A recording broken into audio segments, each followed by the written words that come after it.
Hey, welcome everybody. It's Trash Talk again. Yeah, it must be Tuesday morning at 8 o'clock. Yeah, and the Yeah. coffee's brewing, right? I'm so tired today. I know, and you've already started with some coffee, and you're still not I'm just woken up not, yet. man. I can't get ahead. I can't get ahead of the game. I am just fried over the last 3 weeks, man. Insane. You're the definition of what? 3 steps forward and 5 steps back.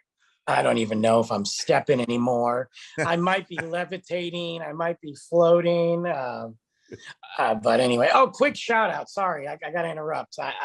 Quick shout out. I know this is airing later, but today, for those of you that don't know, we are actually recording this early because we're that good. I got to give a shout out to the entire crew at Red Zeppelin Records for Record Store Day.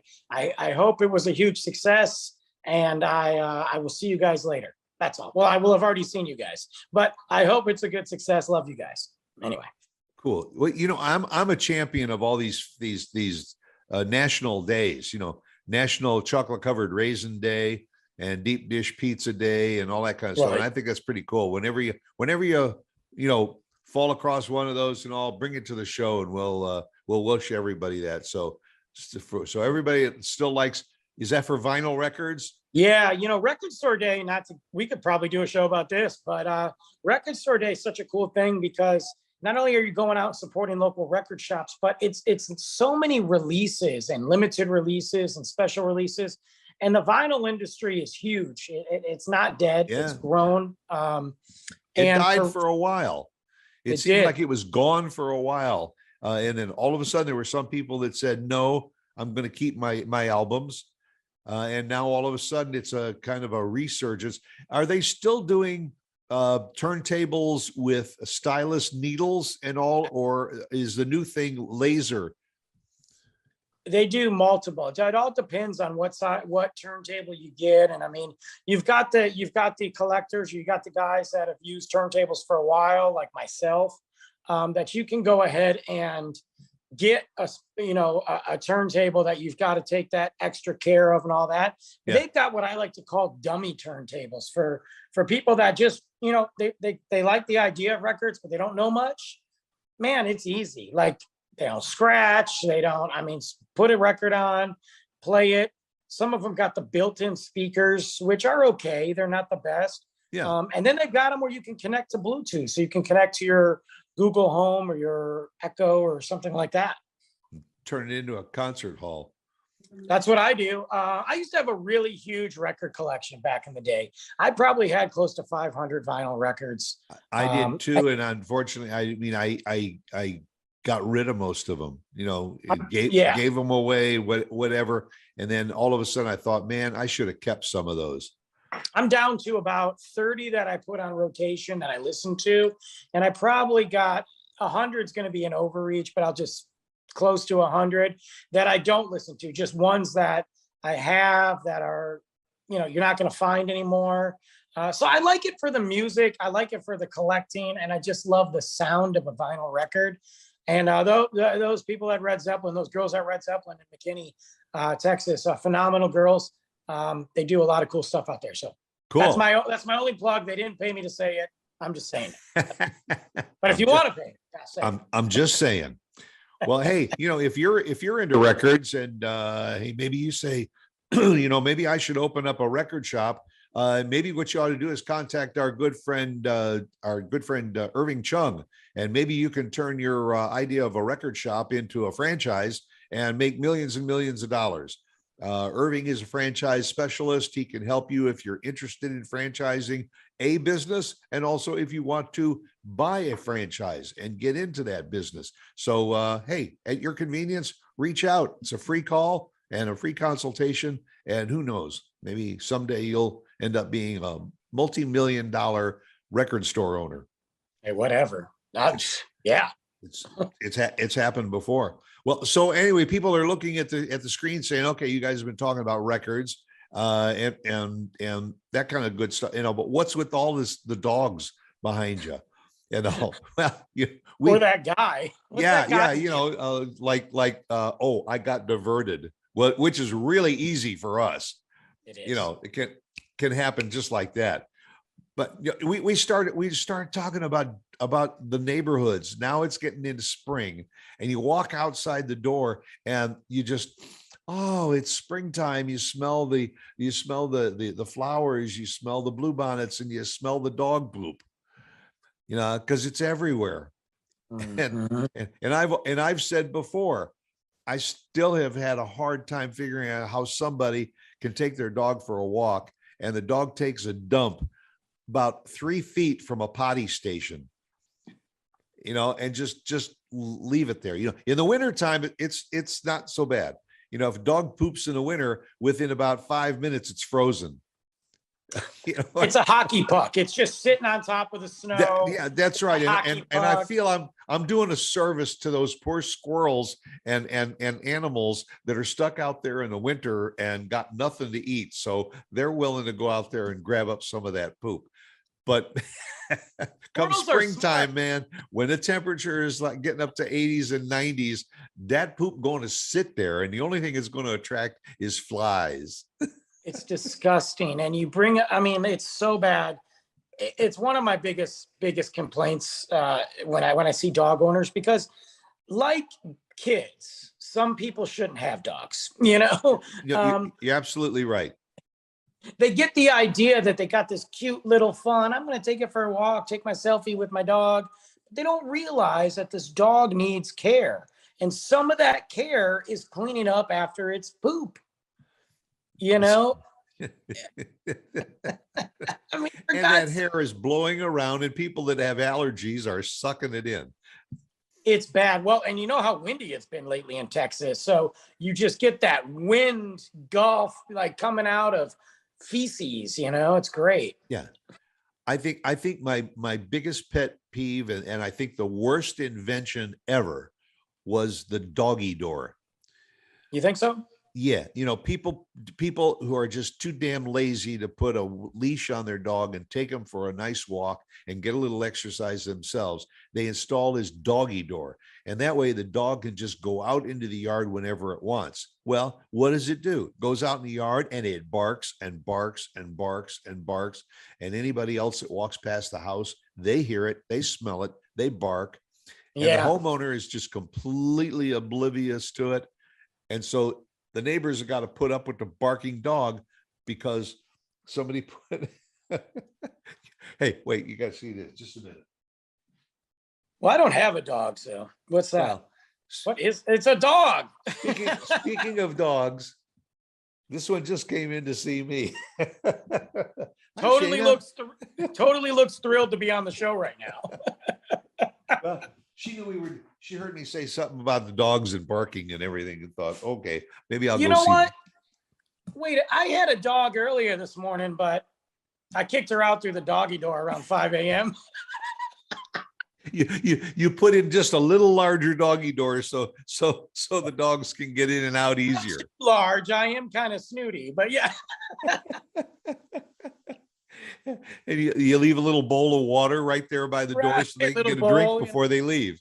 Right, get her a treat. Anyway, yeah, help yourself to a drink. Yeah, then come on over here. The poop thing is ridiculous. So I've noticed a massive increase in lazy dog owners where I live. There's actually two doors down from me, this woman who I can't stand at all. She's got a little dog, and I don't know what type it is. I just call him a little yipper dog, you know? Yeah. Just a dog that's going to bark and just, I don't know, just bug the crap out of me, you know? It's not even cute either. It's kind of ugly. And it's those little dogs that think they're German shepherds. And they every time you walk by, they curse you out. They just yell at you, bark at you. And so she takes it out. And she's one of these women, I'm going to tell you right now, she's one of these women that's, please look at me when I work out at the gym.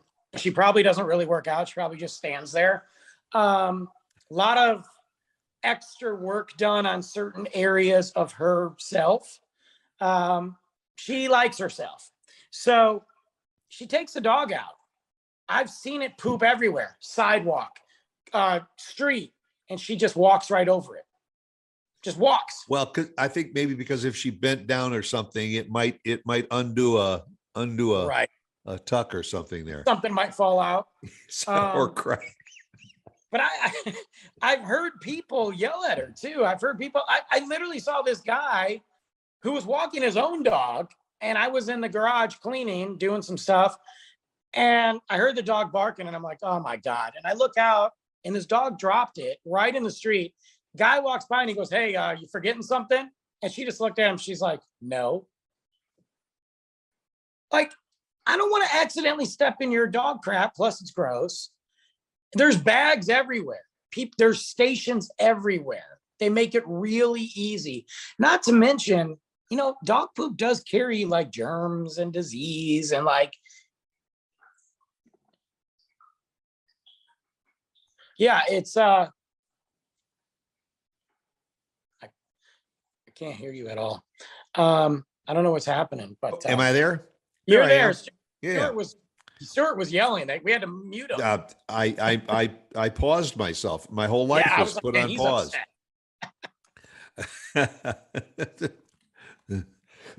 It's just like the dog parks. You know, I mean, why? I don't understand why people go to dog parks. I mean, why? You don't take your dog there? Why put your no. Yeah, I mean, my dog is friendly with other dogs, but more or less on a one-on-one. But to run around loose in a dog park and all, they say it's for exercise and all. But you know, man, you're putting your dog at risk with some other dog that may be a little bit more aggressive. You got to have that respect, and then it goes back to the owner. You know, there are some owners. There's a buddy of mine that he won't take his dog to a dog park. It's not that, like, if I come over his house, or my son goes to his house, the dog's great. He gets too excited and he's too strong. He is a strong dog, and his playing could really hurt another dog. He won't do that to a human being, but dogs, it's a different level. Right. And chaotic. It's chaotic at a dog park. I can understand a dog park in a big city because you don't have a lot of space. But again, you gotta have that dog on a leash. You gotta be taking care of that, and you gotta know your animal. Well, see, in a dog park, the idea is you only leash your dog until you get into the park. You close the gate and you unleash your dog and let it run.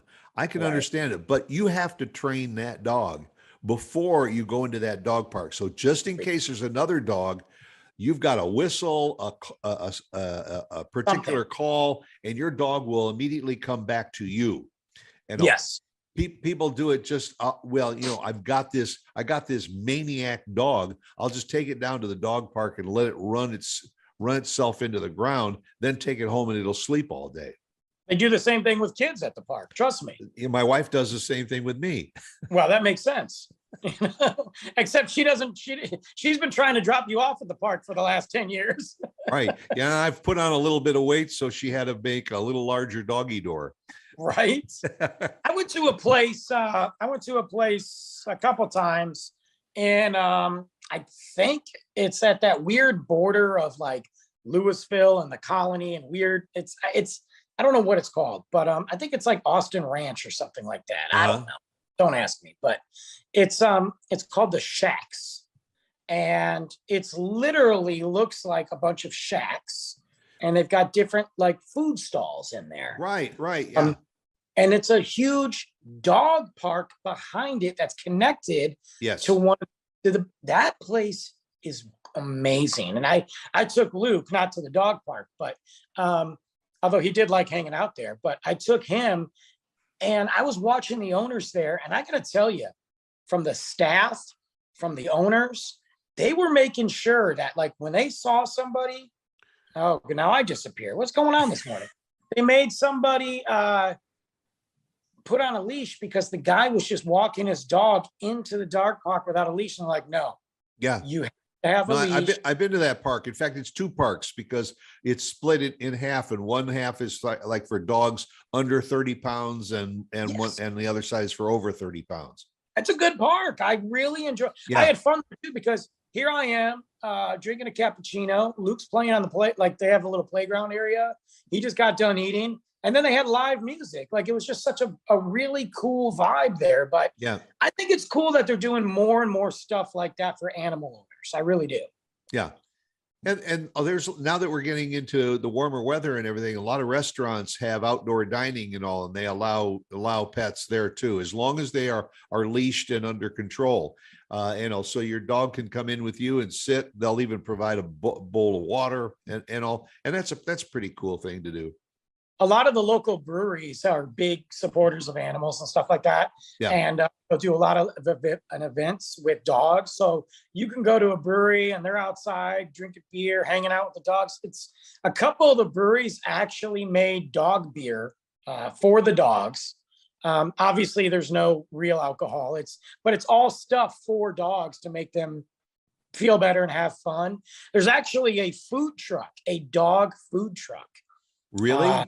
Yeah, it's really cool. And it's all treats and food, but it's all like, I mean, organic and healthy. Like, and then the cool thing is, if you want to get your dog groomed, they'll groom it while you're drinking a beer.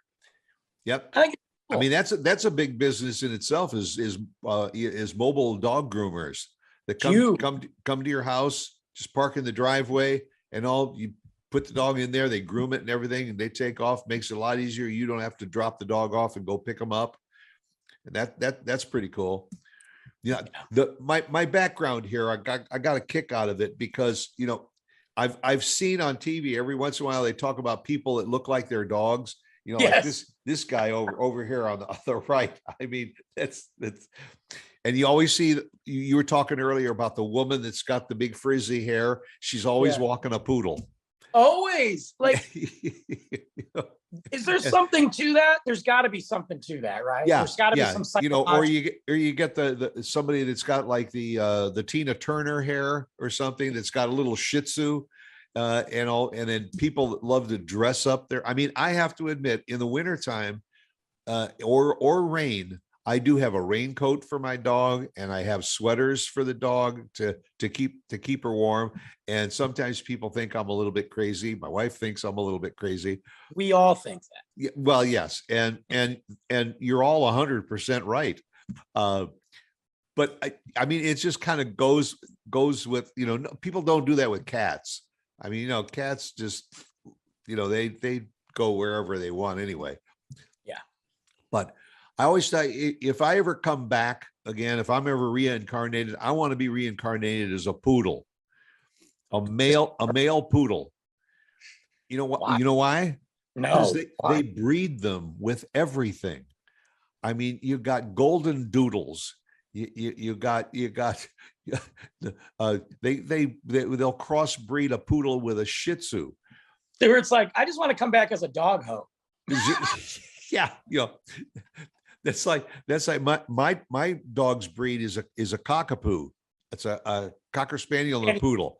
Although I like to say she's a cockerdoodle, but it's too early for this. I can't do it. I mean, they breed poodles with anything. And I thought, man, that's got to be a great gig.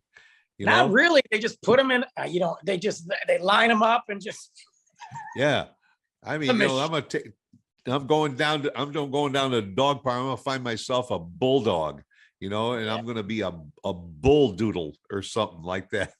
Hilarious. Have you always? I don't know if you and I talked about this or not. Have you always had dogs, like growing up and stuff, or?